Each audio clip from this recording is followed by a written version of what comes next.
Nah ini nih monitor yang ditunggu-tunggu dari Philips, kodenya 242M8 yang siap membantai di segmen 24 inch IPS gaming.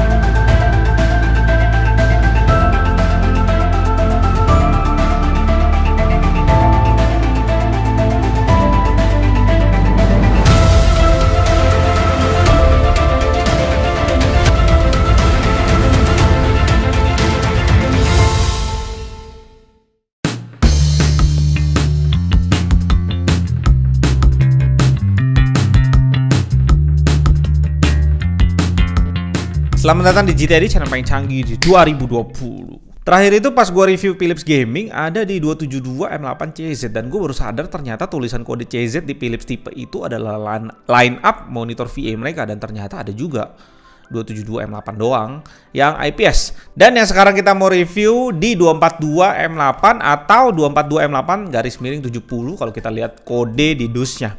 Dengan spek 24 inch IPS 144Hz. DUS-nya sih gue demen banget sama Philips ini, all out banget. DUS biasa itu dilapisin lagi sama dia sesuatu lapisan glossy gitu. Jadi pas mau di print apapun di lapisan ini ya jadi detail dan jelas banget. Overall untuk DUS-nya itu kelihatan mewah dan enak dipandang desainnya. Kalau dibandingin Asus kemarin itu, ini DUS-nya hampir 2 kali lipat tebalnya. Pasti ada sesuatu sih di dalamnya. Untuk marketing di DUS-nya tuh nggak ada yang terlalu menarik untuk dibahas, jadi langsung kita meluncur ke isinya aja. Gue sih demen banget sama Philips di sini. Gabus yang dikasih dia tuh tebel banget, dan yang paling penting aksesoris yang dikasih itu udah DisplayPort. Itu penting banget. Yang pastinya ini jadi nilai lebih dibandingin Asus yang kemarin kita review, QGR itu ya. QGR, kode QGR. Kita juga dikasih kabel power dan adapter, dan di sini kita nggak dikasih stand ataupun kaki di monitornya karena semuanya udah diassemble langsung dengan panelnya. Mungkin ini yang bikin DUS-nya lebih tebal dari Asus, tapi enaknya itu langsung kita angkat, colok, dan langsung bisa kita pakai.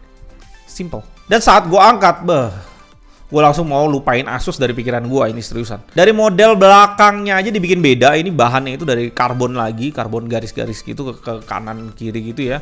Di mata itu enak banget liatnya, mulus tanpa gangguan karena dia nggak ada lekukan-lekukan, dan kalian bisa lihat kakinya. Wah, ini beda sendiri. Khas Philips banget yang pernah kita lihat juga di kode 272M8CZ. Dari depan itu seakan-akan monitor ini terbang dan tumpuannya dibuat mewah banget. Hanya 3 titik tumpuan yang menyokong monitor ini. Quality dari kaki dan stand-nya ini juga padat semua pastinya untuk menyokong model kayak gini. Dan saat kita lihat keseluruhannya memang mewah. Dan ini mewahnya meninggalkan Asus jauh banget. Nah, gue mau sedikit komen tentang kakinya ini. Walaupun kakinya kelihatan mewah guys, ini tebel gitu ya. Karena gue udah pernah review Aero waktu itu, dan gue mau tes kaki dia agak sedikit kurang tebel gitu ya. Dan di sini ternyata kejadiannya sama. Karena ini ada 3 titik tumpuan. Kalian tahu jadi titik lemahnya ada kayak gini guys. Mudah banget guys.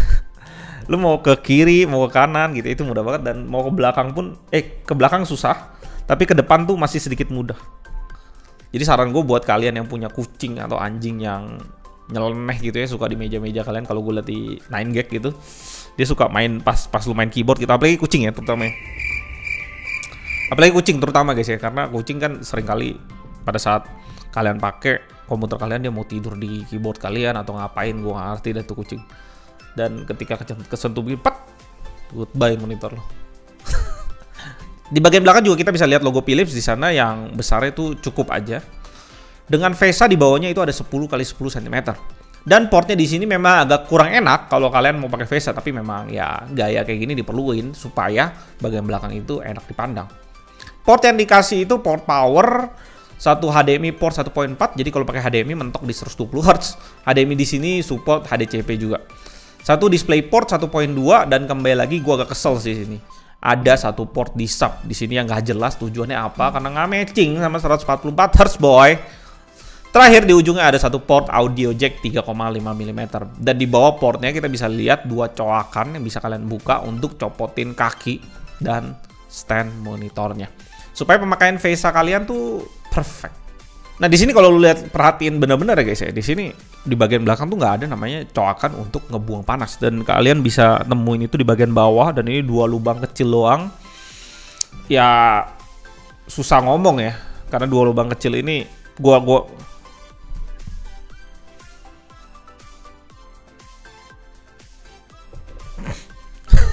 perhatiin lagi. Dua lubang kecil di bawah itu satu-satunya tempat untuk keluarnya panas monitor ini ketika lu push 144 Hz cukup lama. Ya plus minus lah, setidaknya dia udah sediain lubang kayak gitu kecil ke bawah. Dan nggak ada speaker untuk nutupin hal itu ya, karena kalau nggak salah di Aero kalau nggak salah di bagian bawahnya itu ada speakernya dan di bagian atasnya ketutup agak kecil. Jadi pembuangannya pasti agak tersendat ya dengan speaker. Ya itu pertimbangan buat kalian. Untuk tampilan depannya itu cukup asik. Pasti kalian juga udah sering lihat review GTID udah pada bosen lah lihat 3-side bezel-less dari banyaknya monitor bezel-less yang udah kita review. Ya gue sendiri juga bosen, tapi bukan berarti ini jelek, bagus banget justru. Di sini 3-side bezel-lessnya ada di 0,6 cm dan bezel bawahnya ada di 2 cm dengan logo Philips di sana yang udah cukup oke gedenya. Gua rasa di sini juga gue berpikir ya, Philips itu ngerti kebosanan kita gitu ya, kebosanan lu, kebosanan gue yang udah sering lihat monitor begitu banyak gitu ya dari semua line up semuanya bezel-less gitu ya. Jujur kalau gue lihat panelnya aja dari depan itu nggak terlalu gimana, tapi karena ada estetika dari kakinya itu yang membuat monitor ini punya feel mewah tersendiri. Jadi beda sendiri gitu dibanding brand lain. Nice job banget Philips. Ya. Spek lengkap dari monitor ini di website, panel type-nya itu ISO IPS 23,8 inch 144 Hz Full HD resolution, respon time-nya 1 milisecond MPRT, dan di sini nggak dikasih ke kita GTG-nya berapa. Di website lainnya average respon time-nya ada di 4 milisecond.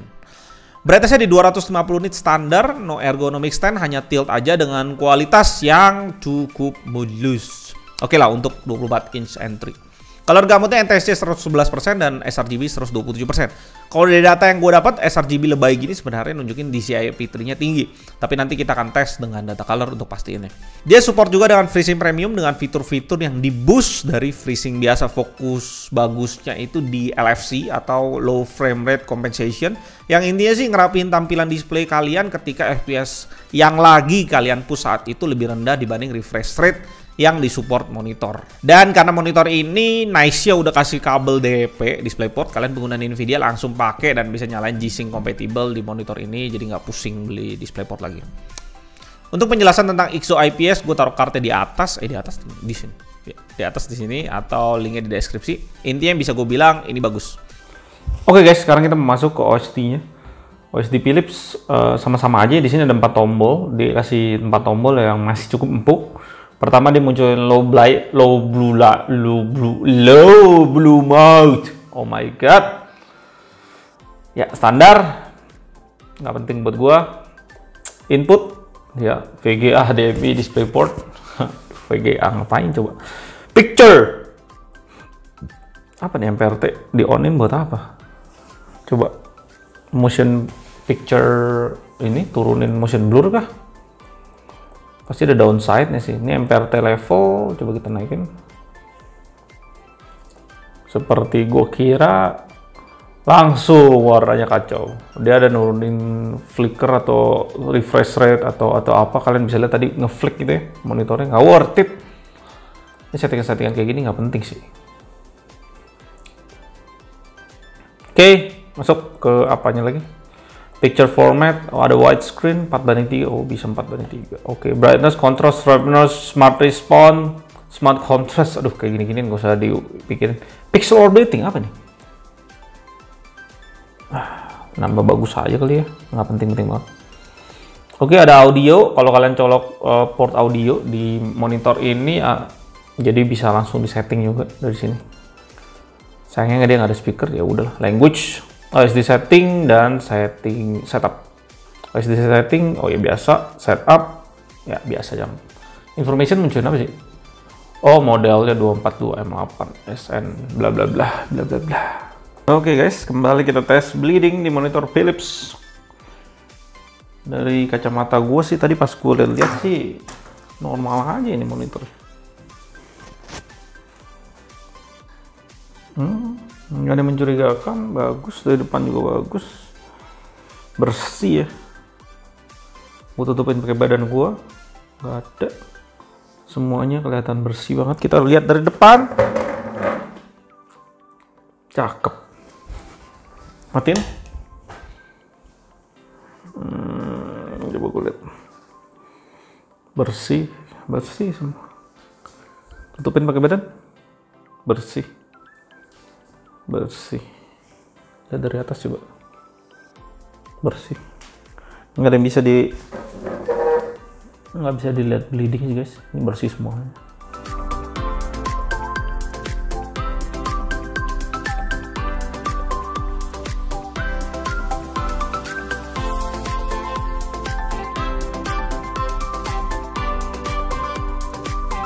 Masuk ke pengetesan data color, dan di sini memang sRGB yang ditulis di website sebagai 127% memang tercermin dari hasil di data color.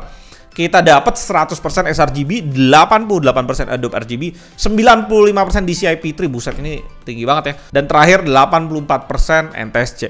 Untuk brightness-nya di sini menurut gua agak kurang, dimana kita dapetin 229,2 nits, dan yang paling kacau sih di kontrasnya di 260:1. Kacau abis. Kalau uniformity-nya memang agak sedikit off di bagian kanan atas sampai sekitar 4,7 poin perbedaannya di beberapa pengetesan brightness, dan untuk luminance uniformity-nya juga cukup nggak rapih di sini. Dimana bisa ngacir perbedaannya hingga 16% brightness-nya. Nah, di sini gue udah mulai ngerti nih data color untuk ngebacanya kayak gimana. Nah, di sini kontrasnya memang agak kacau ya kalau kita lihat dari pengetesan yang sebelumnya. Nah, di sini kalian bisa lihat efek dari kontras yang agak kacau di pengetesan sebelumnya di awal. Kita bisa lihat efeknya di warna-warna gelap pas pengetesan color akurasi. Di warna yang gelap-gelap itu ngacir banget, delta E-nya bisa sampai ke angka 3. Tapi untuk warna-warna terang masih cukup kebantu. Monitor Philips ini bisa kita dapetin di harga 2,6 juta dengan sistem garansi 1+2, di mana 1 tahun full garansi dan 2 tahun hanya cover service saja. Kompetitornya di sini untuk IPS ya, IPS 144 ada di MSI G241 3,5 juta, Asus VP 249 QGR di 3,2 juta. Kemarin gue sempat ngomong di 2,9 juta karena lagi promo dari Asusnya ternyata. Dan yang paling gue tunggu-tunggu juga adalah di AOC 24G2 di harga 2,8 juta, yang kita dapat infonya sudah ergonomic stand dan ada speaker juga, itu the best. Sebenarnya ada lagi Armageddon dan Aero, tapi kita nggak dihubungin pada saat video ini dibuat, jadi kita nggak bisa komentar lebih lanjut tentang dua brand ini. Kalau dilihat dari harganya, untuk brand monitor yang menurut kita tier 1 ya, level yang paling atas ya, adalah Philips ini adalah yang termurah untuk IPS 144Hz 24 inch dengan apa yang diberikan. Untuk color akurasi dan kontras yang cukup kacau, masih dalam batas tolerir gue lah, karena buat gua monitor gaming ya monitor gaming gitu, masih make sense gitu. 144Hz yang penting. Tapi kalau kalian mau yang warnanya cukup oke, bisa ambil Asus VP 249 QGR yang kemarin kita tes, karena di sana dari color akurasi dan color uniformity-nya tuh rapih. Masalahnya kembali ke harga. Kemarin gue bilang Asus di harga 2,9 juta itu ternyata kan promo gue kasih tau. Dan harga MSRP yang bener itu ada di 3,2 juta. Gue nggak tahu di sini pas video ini post apakah lu masih bisa dapat 2,9 gitu ya. Tapi gini, perbandingannya ini 2,6 juta dan lu mesti bayar 600.000 lebih mahal untuk sebuah akurasi warna dan speaker, tapi kakinya jelek. Itu apakah lu mau gitu? Ya itu kembali ke kalian semua, kebutuhan kalian tuh sampai mana gitu ya. Tapi kalau gua akan tetap beli Philips ini secara udah 144Hz dan IPS serta dapetin kaki yang keren. 600.000 gua bisa buat beli keyboard mechanical, mouse honeycomb, atau beli bracket supaya ergonomic stand-nya ada di monitor ini, jadi udah mantap gitu. Overall, hingga hari video ini dibuat, Philips sudah bantai duluan segmen IPS 24 inch 144Hz sebelum kedatangan AOC 24G2 yang udah punya ergonomic stand dan speaker. Dan kita juga nggak sabar untuk tes AOC 24G2 itu yang di luar negeri, bahkan di China sendiri, adalah monitor yang paling laris di pasaran berdasarkan web JD.com. Gue Aldwin dari GTID, sampai jumpa di video berikutnya dan tetap canggih.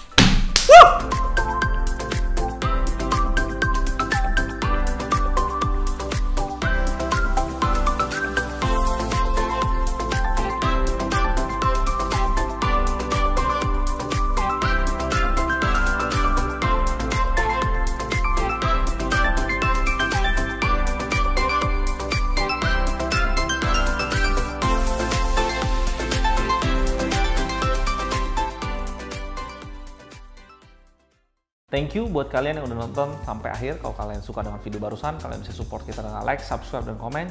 Dan jangan lupa nyalain tombol lonceng di sebelah tombol subscribe untuk dapetin update terbaru dari GTID. Dan di kolom komentar kalian bisa request ke kita barang untuk di-review. Kalian juga bisa isi kritik dan saran. Apapun pikiran kalian akan gue baca satu persatu. Di tahun 2020 ini, GTID mempunyai tema giveaway buat kalian subscriber dan viewer setia dari GTID. Buat teman-teman kalian yang punya produk yang mau di-review sama kita, kalian bisa kontak kita di email kita, ada di deskripsi di bawah. Dan kita hanya minta kalian mempersiapkan produk atau merchandise untuk di-giveaway kepada viewer dan subscriber setia GTID. Salam GTID dan tetap canggih.